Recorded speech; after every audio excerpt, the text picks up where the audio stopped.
everyone. নমস্কাৰ আপোনালোক সকলোলৈ মোৰ বহুত মৰম যাচিলোঁ আৰু আজি যেহেতু আন্তৰ্জাতিক মহিলা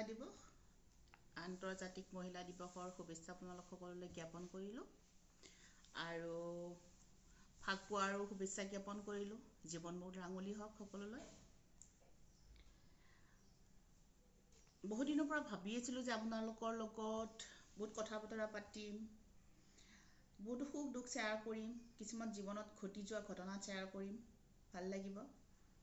তো আজি ভাবিলোঁ আজি যিহেতু ফাকুৱাৰ বতৰ আৰু আন্তৰ্জাতিক মহিলা দিৱস, আজি আৰম্ভ কৰি দিওঁ। যদি ইয়াতে কিবা আপোনালোকে ভুল পায় তেতিয়াহ'লে শুধৰাই দিব। আৰু মোৰ চেনেলটোৰ নাম হ'ল ৰাণীজ টক শ্ব'।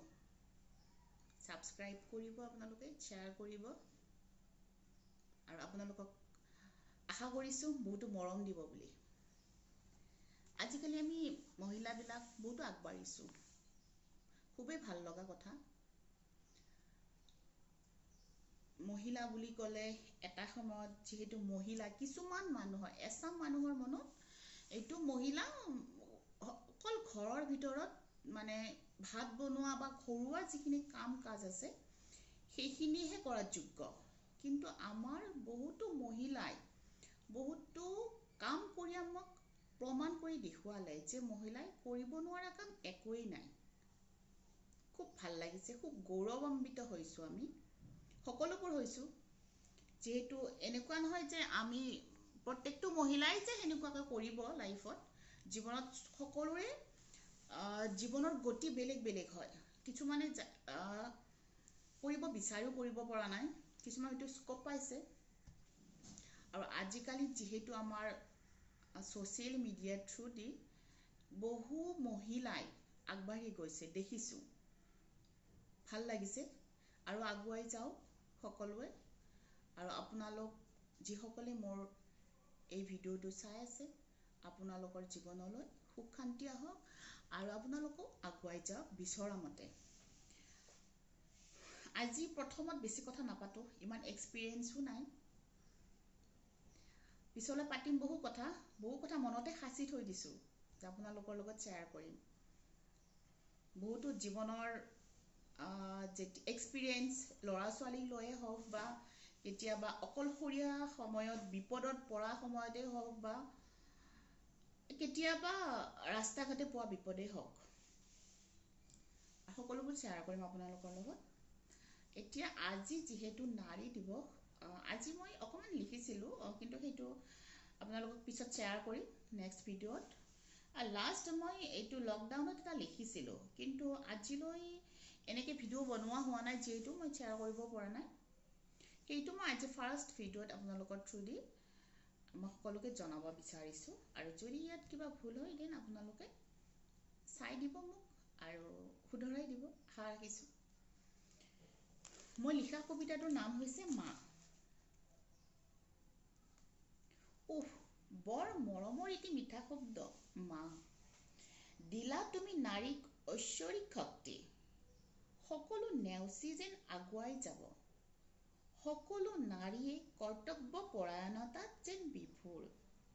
মাথো মাৰ অস্তিত্বৰ কাৰণে, উদ্দেশ্যই যেন পাহৰি পেলাই সকলো ভাবিছনে তুমিও? সেই যে দাঁতিৰ কাষত ফটা কাপোৰ পিন্ধি উলংগাই পৰি থকাজনীও মা, শিহৰি উঠে সমগ্ৰ শৰীৰ। তাইক জানো মা দিৱসৰ উৎসাহিত কৰিবলৈ আছে জানো তাই জন্ম দিয়া সন্তান তাইৰ ওচৰত?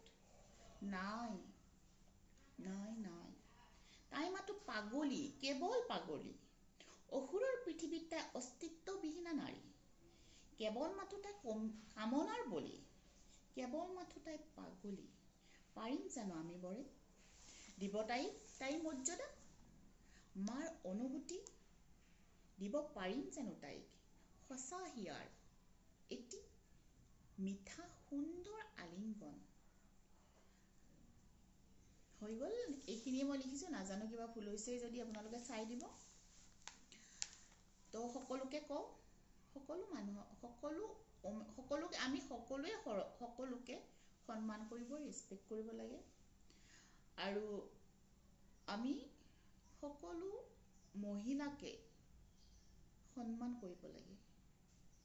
যে এজনী মহিলা যদি মোৰ অনুভৱ ৰাস্তাৰ ওচৰত পৰি আছে, যদি কাপোৰ কানি নাই, তাই উলংগ অৱস্থাত আছে, তেতিয়াহ'লে আমি ওচৰ পাজৰে যিখিনি সামাজিক কামৰ লগত জড়িত মানুহ আছে তেখেতসকলক আমি খবৰ কৰিব লাগে।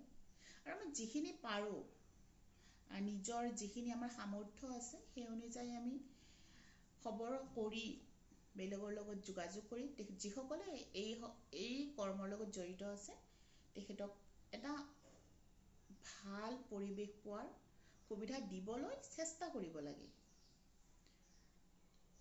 আৰু কেতিয়াবা ৰাস্তাৰ ওচৰত যদি কোনোবা মহিলা খুব বিপদত পৰে, সহায় কৰিব চেষ্টা কৰিব লাগে। কিন্তু এইটো এটা সাংঘাতিক আজিকালি প্ৰব্লেম হৈ গৈছে, সমস্যা হৈ গৈছে যে বিশ্বাস কৰিবই নোৱাৰে।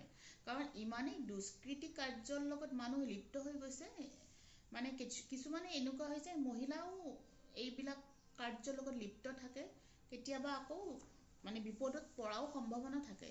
কিন্তু যিমান দূৰ পাৰোঁ আমি চাই চিতি যিমান দূৰ নিজক লাগে হয় আমি কৰিব পাৰোঁ। তো সেইখিনি কৰিলে ভাল লাগিব, চবৰে ভাল লাগিব। আৰু মোৰো সেইটো কৰি ভাল লাগে। আৰু মই এনেকুৱা বহু ঘটনা কৰিছোঁ, শ্বেয়াৰ কৰিম আপোনালোকৰ লগত। বহু কথা পাতিম, বহু শ্বেয়াৰ কৰিবলগীয়া আছে, বহুত দিনৰ সাঁচি থোৱা বহু কথা। এতিয়া আজিলৈ আহিছোঁ, আপোনালোক ভালে থাকক আৰু মোৰ ভিডিঅ'টি ছাবস্ক্ৰাইব কৰিবলৈ নাপাহৰিব। নেক্সট ভিডিঅ' আপোনালোকক মই দিবলৈ যাতে যথেষ্ট সঁহাৰি পাওঁ। বাই বাই, নমস্কাৰ।